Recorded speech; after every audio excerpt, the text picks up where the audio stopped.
मिलकर एक नाटिका प्रस्तुत करने वाले हैं, तो मैं विनती करती हूँ कि अपनी नाटिका प्रस्तुत करें।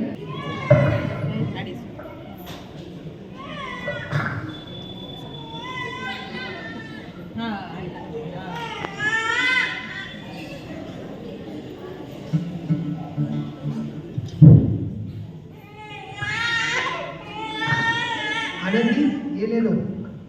ये क्या है जी? ये किताब है।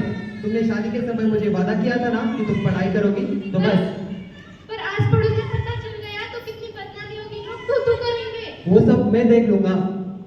पर औरतें घर का काम करती ईशो देती है। अरे क्या हुआ, मैं वो सब देख लूंगा। ये मैं बाद में देख लूंगी। अच्छा सुनिए ना, इसका तो बुखार उतर ही नहीं रहा है। अरे बताया था ना, इसे अस्पताल में ले जाकर इसका इलाज करवा लो। पता है माँ का और बच्चे का इन दिनों में अस्पताल में होना कितना जरूरी होता है। नहीं जी, मर्द के हाथों इलाज करने में शर्म आती है। किसी अस्पताल में महिला डॉक्टर ही नहीं है। इसका दिमाग बुखार से तप रहा है। क्या दीजिए। दादा, जल्दी से व्याधि को बुलाइए। ये तुम क्या कर रही हो आनंदी? भगवान की बबूती लगा रही हूँ। ये सब अंधविश्वास है आनंदी, अंधविश्वास। आप यकीन तो कीजिए, देखो इनका बुखार कम हो रहा है और माथा भी ठंडा पड़ रहा है। देखिए।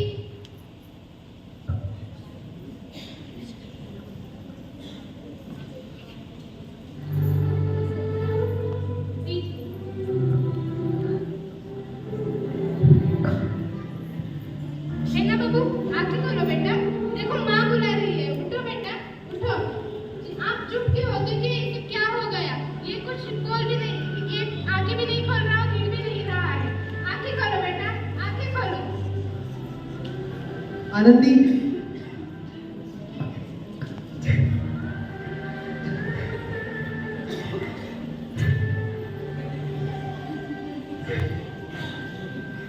एक महीने बाद अब आगे। कुछ नहीं है आनंदी, ये सब छोड़ो। भगवान ने मेरा बच्चा छीन लिया। अरे भगवान ने नहीं, तुम्हारी जिद ने और ये अंधविश्वास ने हमारा बच्चा छीन लिया है आनंदी। अगर कुछ पढ़ाई की होती तो कुछ मामला होता, लेकिन तुमने पढ़ाई की नहीं। नहीं रहूंगी मैं अनपढ़, मैं पढ़ूंगी ताकि कल किसी माँ को अपना बच्चा ना खोना पड़े। मैं पढ़ूंगी। अरे पढ़ाई तो करनी चाहिए। अगर भाई, मुझे तो पता ही नहीं था कि सूरज पृथ्वी के चक्कर काटता है। अरे सूरज पृथ्वी के चक्कर नहीं काटता, पृथ्वी सूरज के चक्कर काटती है।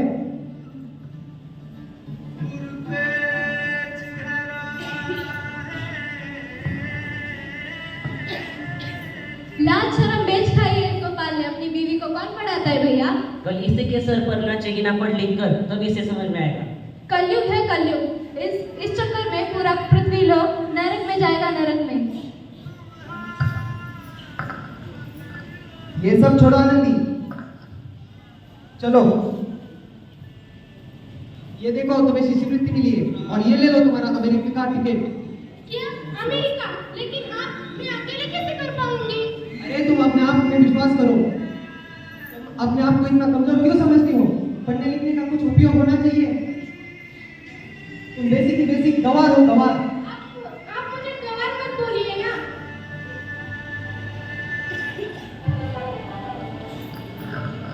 7 अप्रैल 1883 को आनंदी अमेरिका के पेंसिल को रवाना हुई और 3 साल बाद उन्हें डॉक्टर ऑफ मेडिसिन की डिग्री प्राप्त हुई।